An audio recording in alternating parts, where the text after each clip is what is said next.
음식이. 맞아. 아, 걔가 방해될까봐 그런 거지. 아니 공부하는데 방해 되겠지 그러지. 그래서 부스덕거리니까. 아니 공부하는데 방해 될까 싶어 그러지. 괜찮아? 아니, 상관없어요. 안녕하십니까. 귀가 안 좋아가지고 보청기 빼고 있을 때. 그냥 안 되죠 그러면. 이 유통론 기출 389페이지. 무자도 뭐 강의하다 보면 구하면 되는데 뭐. 3회입니다. 389페이지입니다. 그리고 기존에 가지고 계신 분은 354페이지입니다. 그래가지고 이제 유통론 3회 기출 문제를 강의 나가겠습니다. 의사도 지금 유통론 나가고 나서는 이제 다른 거는 좀 고민 좀 해보고 해보겠습니다. 강의 자료에 들어가면요, 여기 이제 유통론 389페이지부터 이렇게 된 거라서 신판 이렇게 기준입니다. 자, 151은 선어에 비해 수산 가공품의 유통상 장점. 선어는 신선도를 유지해야 되지만 부패를 방지해야 되고, 수산 가공품은 거기에 대해 가지고 부패를 방지하기 위해서 시간, 거리 등 관리를 하기 위해서 가공을 합니다. 그러면서 부가가치 창출도 하고, 그런 개념에서 유통상 장점 이렇게 물어봤습니다. 이 문제 참 잘 냈다고 생각이 들거든요. 그래서 가공을 하면 보관이죠. 저장에 용이하고 또 수성. 그렇죠. 선어 같은 거는 죽었지만 신선한 상태이기 때문에 보관하는 것도 하지만 가공은 제품을 만들기 때문에 수송 어떤 포장 단위, 포준 구개품이 들어가서 포장도 할 수가 있죠. 그래서 이제 포준 구객도 사용할 수 있고, 파이로트 같은 것도 사용할 수 있는 거죠.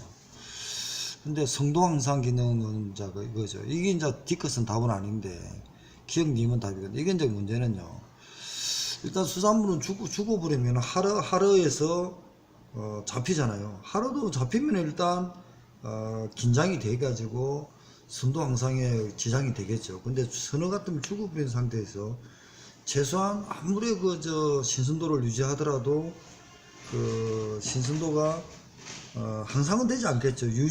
저감이 되겠죠. 냉동혈도 마찬가지고. 그래서 이 D컷이 지문 성도 항상 기능 굉장히 의미가 있거든요. 성도는 신선도가 항상이 되지 않고 신선도가 유지나 감소를 방지한다, 이런 개념으로 들어가 맞을 겁니다. 그런 식으로 지금 정리해 놓은 것 같고요. 그리고 나서 보통 원거리 어업에 하는 신선도 유지를 위해서는 빙장분 냉각 해수법 등 활용되는데, 이때는 선어에 대해서만 얘기하는 겁니다. 선어.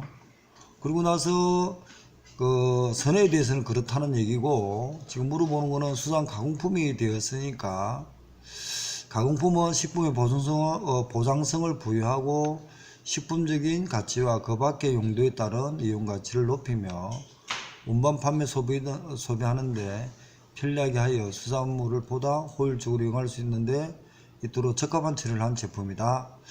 이런 식으로 이제 설명을 해놨습니다. 근데 이게 이제 선어든 물어보는 거는 가공품의 유통상 장점이니까 가공의 목적 이런 얘기를 좀 고민해 가지고 해야겠지만, 선어는 어떻고 수산 가공품은 어떻고 할인은 어떻고 그리고 냉동은 어떻고 이런 개념으로 좀 고민해 주셔야 됩니다.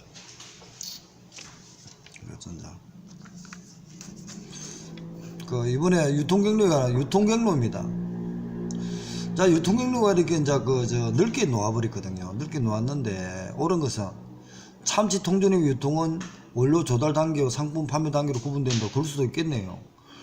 그러니까 원양상 냉동 오징어는 모두 공룡, 이런 말이 틀리거든요. 왜냐면은 원양사 냉동 오징어 모두 공동이 아니고 냉동 수산물은 원양 수산물과 냉동 수산물은 원양 수산물과 수입 수산물이 대부분이면은 수입의 위판적인 비중이 낮고, 거기서 이렇게 관리를 못하니까 농안법 농수산물 유통 및 가격 안정법에 따라서 예외적으로 또는 수산물 유통법에서도 예외적으로 선지 위판장에서 거치지 않게끔 하는 구정이 있습니다. 그래서 그런 구증들을 정리를 해 주시면 되거든요. 이런 내용들이 다 수산물 유통 가격 안정법하고 수산물 유통법에 있는 내용들입니다. 자연굴과 양식굴은 유통경로가 유사하다. 이거 아니죠. 자연산굴하고 양식굴, 자연산굴은 한번 보세요. 비계통 비중이 개통보다 높고요. 양식은 개통출하가 높습니다. 왜 그러냐 그러면 양식업자에서 계획적으로 관리해가지고 성장을 시켜가지고 판매가 되니까 산지 위판장이라든지 이런 데를 거치도 되겠죠. 도매시장을. 그런 자연산굴 같은 거는 잡으면은 살아있는 신선한 상태이기 때문에 살아있는 상태잖아요. 그죠? 자연산굴 같은 거는 따지보면. 그러니까 비계통으로 바로바로 유사계통을 해가지고 소비 트렌드까지 가는 것이 더 도움이 되지 않겠나 이래가지고 이런 식으로 지금 보편적으로 이렇게 통계가 되어 있습니다. 자연산굴은 비계통, 양식은 계통이다. 그리고 이제 이 생식용 굴 같은 거는 굴을 양식을 할 때 검사도 하겠지만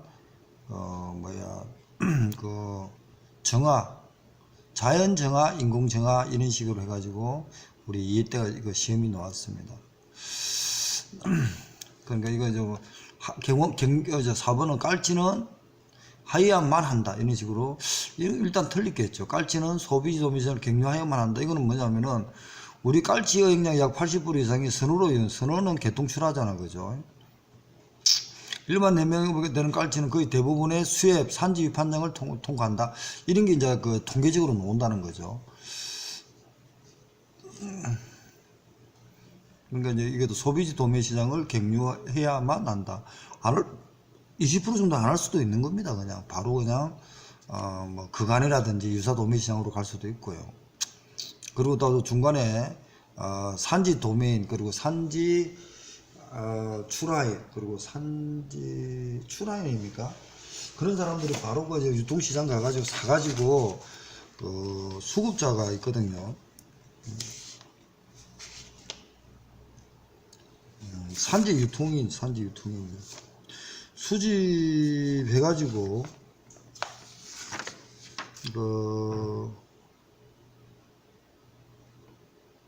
맞나? 산지 유통인인가요? 가만히 있어봐. 저도 지금 산지 유통이 맞을 겁니다. 수집 후 부류별로 등록고 출하하는 영업자인데 아닌데 매매창가입니다. 매매창가 헷갈려 있습니다. 매매창가에는 농수산물 유통 가격 안정법에 신고를 합니다. 개설자에 중도면이 안 되고 상장된 농수산을 직접 매수하는 자의 수요자입니다. 그러니까 소비자가 아니고 수요자입니다. 그러니까 매매창가인 같은 거는 물건을 사가지고 상장된 걸 그리고 자기가 필요한 가공업자라든지 소매업자라든지 수철업자라든지 소비지 단체에 있는 데서 또 넘기겠죠. 그런 사항도 됩니다. 그래서 매매창가인이 들어가면 깔치를 사더라도 꼭 그럴 필요는 없지 않나. 개통 아니라도 비개통으로도 갈 수 있다는 겁니다. 이 지문이 유통법에 대해서 전체적인 걸 다 가지고 있는 겁니다. 답이 이제 맞고 안 맞고 이런 개념보다도 고민을 해 주시기 바랍니다. 냉동입니다. 원양산이죠. 냉동은 일단 좋은 저장이 들어가야 되지만 냉동이다. 그러니까 원양산이다. 이런 식으로 보고 유통부 13조 매매 제한 이렇게 되어 있거든요. 그리고 상대하지 않는 수산물 거래가 냉동수산물은 원양수산물과 수입은 대부분인데 수입에서도 산지 위판장에 들어오는 비중이 낮는데 법에도 그렇게 되어 있습니다. 이럴 때는 개적으로 이게 산지 위판장에 들어오지 않아도 된다 이렇게 돼 가지고 구성이 되어 있다는 겁니다. 153번 밑에 해석이.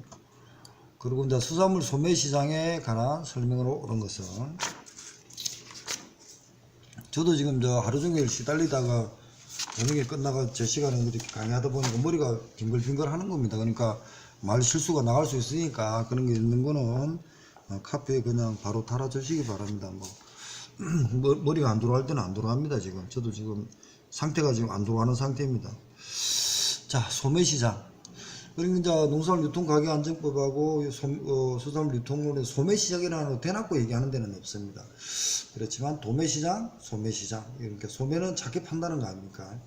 그러면은 이제 생산지 시장, 그리고 나서 양육지 시장, 뭐 이렇게 나서 도매시장, 그리고 마지막에 소매시장.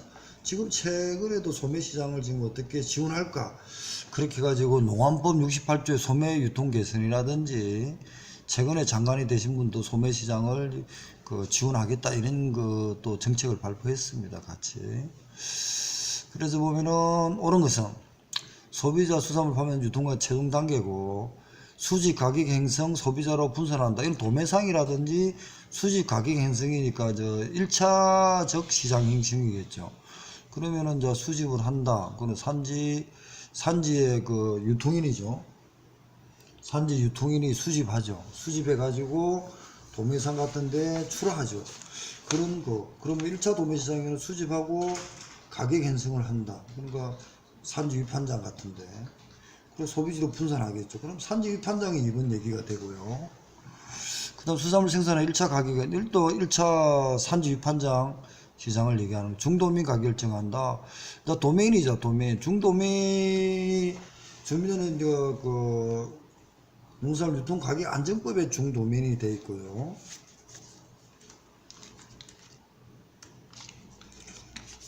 농수산물 유통 가격 안정법, 농안법, 그러니까 농수안법, 저는 그렇게 얘기합니다. 농수안법에 농산물 수산물 안전가격법에 유통가격법에 농수안법에는 중도메인이 25조에 있습니다. 그리고 나서 수산물 유통론에서는 수산물 유통법 산지 위판장은 법 10조가 있고요. 산지란 말이 들어갑니다. 법 18조에 있거든요. 그러니까 유통법에 대한 개념들이 다 들어가 있다는 겁니다. 그런 식 보고. 그 다음에 양식 넙치 유통에 관한 설명 옳지 않은 것은 넙치가 강어죠? 강어? 김영, 넙치가 강어 맞지? 맞는 거 없는데요. 저도 머리가 지금 안 돌아가고 비틀비틀합니다. 근데 넙치나 꽃게 같은 거는 비계통으로 많이 씁니다. 이렇게. 그리고 하루로 유통된다. 이렇게 되어 있고요. 백감년. 현재 주생산은 제주도 완도고요. 하루 유통기지 개발돼 하루로 수출되고 있고요. 주로 산지 위판장에 거래돼요. 왜? 보통 산지 위판장 개통 출하로 말을 하고요. 그리고 산지 위판장 아닌 것은 비계통, 유사, 도매시장 이런 식으로 보거든요. 그러니까 통계적으로 보니까 산지 유통을 통해 내지로 직거래가 일어난 추세지만 비계통 쪽으로 지금 많이 가고 있습니다. 넙치하고 꽃게 같은 비계통으로 간다. 그렇게 이제 통계적으로 그렇다는 겁니다. 지금 어떻게 바뀌는 건 다음 문제죠. 선어 유통입니다. 아까 선어보다도 수산 가공품의 특징 뭐 이런 식으로 물어봤는데 옳은 것은 선어 유통을 하는데 1번요. 신선도 유지하기 위해서는 빙장법과 냉각해수법을 한다고 기출문제 고등학교 수산 공무원에 나왔습니다. 그래서 답은 옳은 거니까 없다. 틀린 거고요. 선어 유통은 비계통 출하 비중이 없다. 선어 유통은 개통 후에 신선도 유지를 해가지고 산지 위판장 같은데 바로 들어간 개통 출하가 많습니다. 선어 유통에는 그러니까 선어 유통에는 고등어가 가장 많답니다. 신선하게 반짝반짝 빛나죠. 선어의 선도 유지에 신속한 유통이 필요해야 합니다. 그렇게 돼요. 그래서 유통 구조가 참 시스템이 중요한 거죠. 그래서 지금 신선도 유지하기 위해서 지금 국가에서 뭐 합니까? 유통법 49조 유통법 49조 48조 그리고 나서 분산 도매물류센터 그죠? 그리고 소비자까지 가죠. 그래서 이제 생산자와 다음에 할 때는 제가 지금 이 4번을 대해서 다시 보완하겠습니다. 생산자와 49조는 뭡니까? 유통법 산지 거점 유통센터입니다. 산지 거점 유통센터고요. 48조는 뭡니까? 소비지 분산물류센터입니다. 소비지 분산물류센터입니다. 그 다음에 분산 도매물류 이렇게 해가지고 소비자까지 4단계 만에 날아갑니다. 그래서 이걸 유통이 필요하니까 국가 정책에서 선도를 신속한 유통이 필요하니까 6단 기존의 6, 7단계를 4단계로 하는 겁니다. 그럼 결국은 156번은 이 내용이 참 의미가 있다 이런 겁니다. 그죠? 의미가 있다. 물론 제가 지금 해석할 때는 그걸 제대로 안 듣지만 보완을 좀 할 수 있으면 해보겠습니다. 아직까지. 그래서 4단계가 참 중요한데 생산자에서 외우십시오. 지금 유통부 49조 산지 거점센터 거점 유통센터, 그리고 세 번째로 소비지 분산물류센터 분산물류센터, 그리고 4번이 잘 안 외워지거든요. 분산 도매물류입니다. 소비지에서 이제 분산 물류를 물류를 가져왔어요. 소비지. 그러면은 경기도 뭐 어디 하남이면 하남 어디 가져왔어요. 거기서 또 그 지역에 구로 가든지 어디로 가든지 뭐 가야 될 거 아닙니까? 분산 도매물류센터로 갔다가 그러면 4단계 만에 소비자한테 갑니다. 분산 도매물류 잘 안 외워지더라고요. 그리고 나서 5번째 소비자입니다. 물론 4단계가 산지 거점 유통센터는 유통법 49조고요. 소비지 분산물류센터는 유통법 48조입니다. 이게 이제 156번의 답은 4번이지만 선의의 선도 유지를 위해 신속한 유통이 필요하다. 이게 뭐냐면은 국가 정책하고도 관계되는 지문이었다. 그리고 나머지도 의미가 있는 지문이었다고 합니다. 그 다음에 참돔입니다. 참돔. 자연산 참돔 하루 유통입니다. 살아있죠. 아는 것은. 소비지에서 유사도매시 경유하는 비중이 많다. 왜? 살아있으니까 산지 위판장이라든지 도매시장으로 경유하면은 단계가 시간이 좀 늦을 수가 있죠. 왜? 시스템적이니까. 그러니까 바로 소비자가 필요한 위치로 가는 겁니다. 그래서 비계통으로 많이 가고요. 개통 개통도 가겠죠. 그럼 만점 틀린 겁니다. 다만 비중이 비계통이 많다 이런 기준이고요. 유통관에서 하루차와 수조가 필요하죠. 그래서 하루차 같은 게 있으면은 살아있는 놈이기 때문에 산소를 어떻게 주입할까 이런 고민을 해줘야 됩니다. 그 다음에 유통보다 부가가치가 높죠. 이것도 좀 통계적으로 그렇다는 겁니다.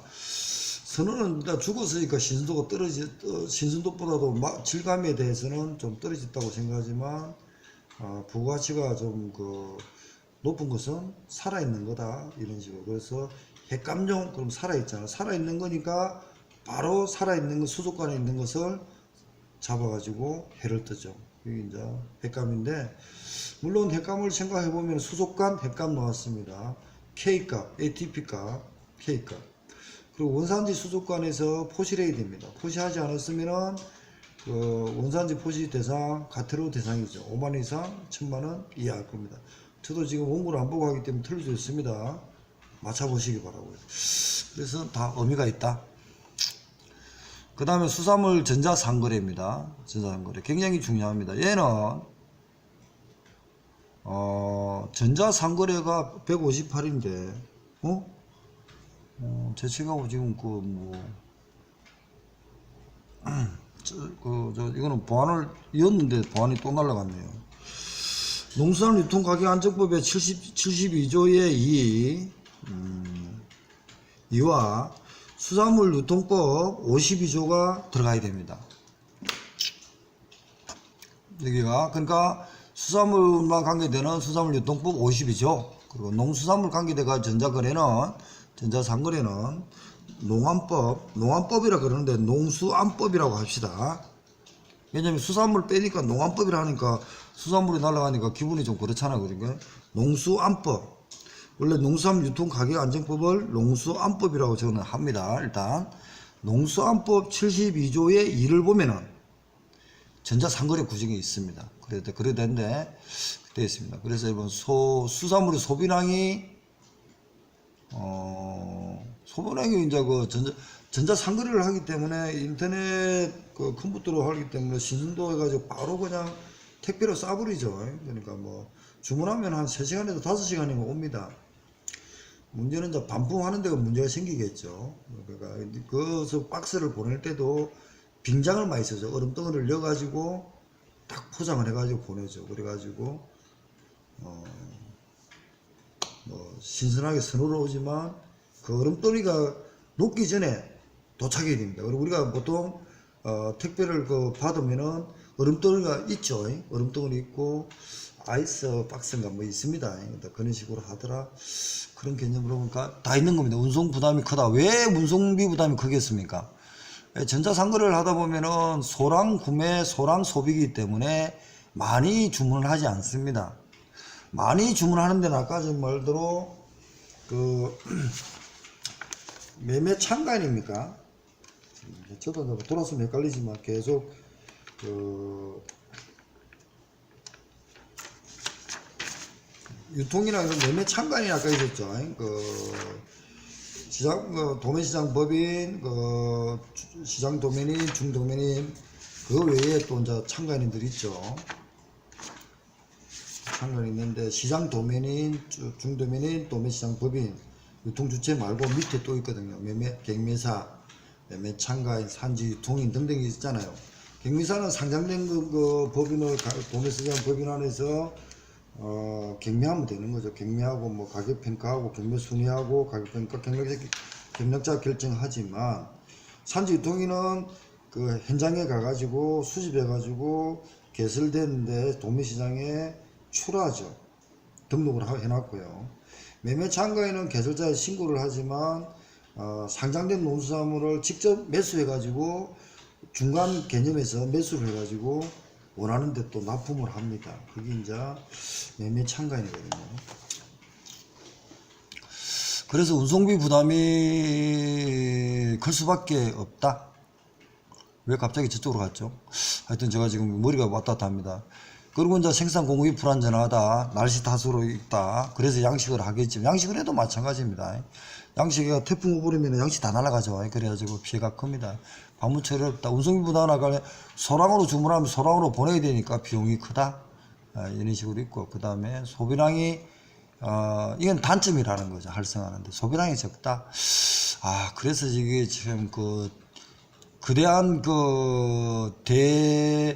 전자상거래 하더라도 공동 판매식으로 해야 될 겁니다. 이게. 그래서 지역의 어촌계에서 공동 판매를 해가지고 컴퓨터를 몇 개 갖다 두고 거기에 이제 알바생을 두던 직원을 두가지고 전자되면 거기서 한목에 같이 공동으로 택배 관리를 하면은 어느 정도 홍보가 되고 특산물이 된다든지 하면은 그 지역에 같은 시간에 주문하는 게 많을 거 아닙니까? 그러면은 같은 지역으로 같이 배송이 될 거 아닙니까? 그럼 배송비도 좀 싸질 수 있고 뭐 그런 고민도 해봐야 될 것 같습니다. 그 다음 위판장입니다. 산지 위판장입니다. 159편은 산지 위판장은 아까 말대로 유통법 10조입니다. 10조. 네, 유통법 10조. 유통법 10조 하고 있잖아요. 그다음 구칙 15조라든지 법부터 해가지고 다 이렇게 되어 있습니다. 그래서 상항시 안전자 최고가 이렇게 되어 있지만 백산장에는 어떤 방식으로 일단 백산장에 따르면은 상자당보다도 이제 이렇게 묶어서 판다 그러면은 백산장이니까 10만원 사면은 1000만원 되겠네. 1000만원부터 치고 올라가는 거죠. 그래서 이제 상항식입니다.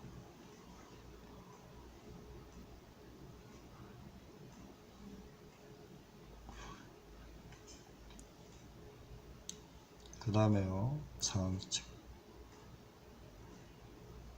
그 다음에 이제 판매량을 늘리기 위해 중간 상인에 적용되는 촉진 수단이 하는 거. 이것도 좀,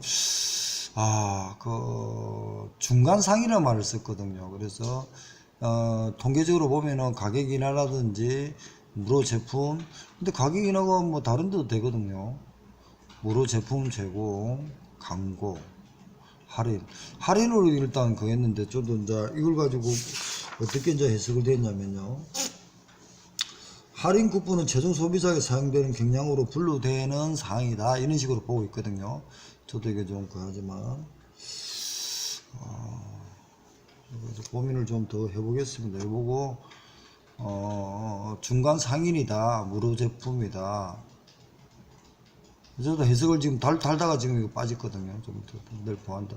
다시 한번 해보겠습니다. 보완한다고 해놨고. 할인 쿠폰이 최종에서 들어간다. 요즘 우리가 물건 살 때 할인 쿠폰을 주잖아요. 할인 쿠폰보다도 하루 올 때 적립을 해주잖아요. 어떻게 마트에 가면 그죠? 만 원에 1,000원에 1원인가 뭐 해가지고 10원인가 해가지고 포인트 점수를 주더라고. 그런 게 할인 쿠폰 아니겠냐.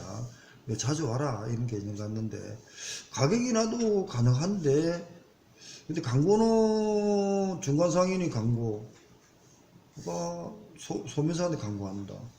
무료 제품을 제공한다.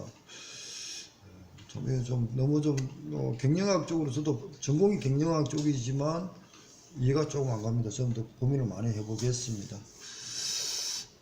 그 다음에 이제 수산물 1억제는 생산 단계에서 판매다 소비를 전달하는 것은 수산물 1억제입니다. 수산물 1억제는 유통법 수산물 유통법 27조에서 34조입니다.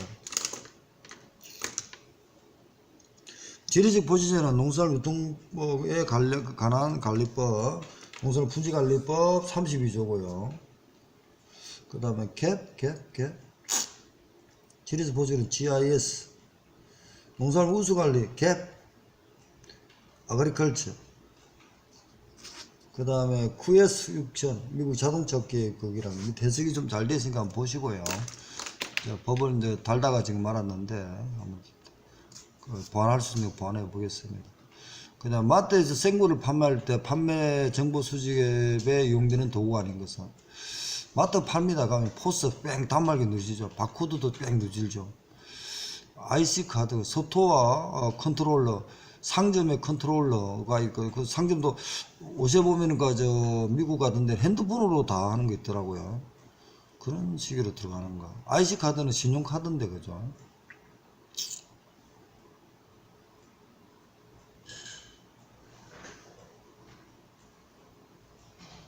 그러고 나서 이제 여는 이제 IC 카드로 우리는 IC 카드로 판매할 때 우리는 결제를 할 때 이제 IC 카드를 쓰는 거지 판매할 때는 IC 카드는 안 쓰거든요. 근데 이제 스토어 컨트롤러도 보면은 최근에 전자 제품에서 쓰고 있더라고요. 매장에 재고 조회 이렇게 하는 거 있죠. 컨트롤러. 속보 등의 정보를 조회하는 역할을 한다. 대부분 매장에서 포스 2대 이상 고정 한 대가 이 역할을 하는 경우가 많고 상황에 따라 매장 사무실의 PC가 그 역할을 하기도 한다. 일종의 점 서버의 개념이다. 점 서버라는 것보다도 점 서버? 그런 개념으로 봐야겠네요. 그러니까 많은 어떤 서버가 있는데 그 중심점 서버다. 그런데 이제 문제는 이게 바코드가 있잖아요. 이런 바코드 일시적으로 있는데 제품에 보면요. 이게 지금 수분사 2에 1에 2차가 나왔습니다. 우리나라 포준행 상품국 코드는 2자리, 제조업체 코드는 4자리, 상품 품목 코드는 5자리, 체크문서 1자리, 그러니까 한 6개, 10개, 12개잖아, 그죠? 근데 우리는 13개거든, 왜? 국가가 코드가 880입니다. 그래서 우리 13개로 있거든. 그게 1차, 1회 2차 시험이었습니다. 그러면은 이게 나왔다고 생각하면은 뭐가 생각해 봐야 되겠습니까? 수산물 1억지의 바코드를 고민해야 됩니다. 수산물 1억지. 수산물 1억지의 이제 바코드가 고민해가지고 어떻게 놓을까? 기출 물론 1회 그 2차가 바코드가 이제 880 이렇게 나왔잖아, 그죠? 이게 나왔습니다. 그러면은 요번에 수산물 1억제 바코드가 1001년 10자리가 있고요. 그리고 나머지는 13자리입니다. 이거 좀 정리해가지고 하시라는 얘기가 그겁니다. 그런 거. 그 다음에 이제 그 소비 깔치 유통단계별 가격에 담갔다 소비지 판매 단계 유통마진은 얼마인가? 유통마진 같으면 여기 이제 바로 그냥 그 소비지, 그러니까 소비지가 기준치죠. 소비지부터 소비지에서 그 앞에 생산자에서 소비자 사이에, 그러니까 소비지 도매 단계, 이게 기준치면 기준. 생산자와 소비지 도매 상의 차액, 그걸 얼마냐 이런 식으로 계산하거든요. 이걸 이제 물어보는 게 기준점, 이걸 보면서 기준점 좀 고민을 좀 많이 해보셔야겠습니다. 여기 해석이 안 되는 어딘가 해석을 좀 잘 해놨던데. 그 다음에 이제 고등어가 500산자 판매돼서는 가격이 10% 인상되면 따라가고 감소되었어요. 같이 해야 10회 인상되면 10회 정도 감소되면 1인데 더 감소됐어요. 그러면은 그 탈럭적이네, 그죠? 탈럭적이다. 탈럭적이면 1보다 크다는 겁니다. 이론적으로. 1보다 크다는 거 이론적으로 보면 1.1이냐 1.5냐 둘 중에 하나겠네요. 그렇게 하면은 수요 가격 달러성은 가격의 변동률 불에 가격의 변동률 10이죠. 10분의 10으로 하면 됩니다. 그러면은 1.5가 녹긴 노는데, 그런 것보다도 생각해 보십시오. 가격이 10으로 인상되면은 이론적으로 그 수요가 떨어지겠죠. 수요량이 떨어질 겁니다. 수요가 떨어지는 게 15야. 그러니까 15가 더 크니까 탄력적으로 움직이죠. 그러니까 10% 인상했는데 수요가 10% 알로 뭐 8이나 9로 떨어졌다. 그러면은 뭡니까? 비탄력적이니까 우리가 반드시 먹어야 되는 상황이 되죠. 근데 고등어는 안 먹고 뭘 먹습니까? 소고기나 돼지고기 먹어버린다는 거죠. 올라가 버리면. 대체자가 될는지 몰라도 그렇다는 거죠. 고등어가 꼭 비싸니까, 고등어 비싸니까 다른 강으로 먹는다? 그것도 아니고, 뭐 하여튼 그런 식으로 깔치에 먹나? 대체제를 또 갖다 먹든지 이런 방법을 찾아야 되는데, 어떤 수요가 더 감소됐다? 탄력적이다? 그럼 1.1이나 1.5가 될 것 같습니다. 고민해 보시고요. 지금 이제 여기도 지금 천천히 하니까 벌써 556에서 지금 557회까지도 갈 것 같습니다. 연속이 돼버린 것 같는데, 여기 이제 유튜브 올리면은 33분 그 이상 올라가면요, 33분 24초가 넘어와 버리면은 그 페이지가 달라집니다. 그 횟수가 달라지고 올라갑니다. 그래서 557회가 들어간 것 같습니다. 그 다음에 수산물 마케팅 환경 요인, 미시적 환경 요인, 제가 좀 천천히 하는 겁니다. 지금 미시적이다, 거시다. 거시는 전체적인 시각이고 미시는 개별적인 시각이거든요. 그래서 경제학에서 미시적 분야는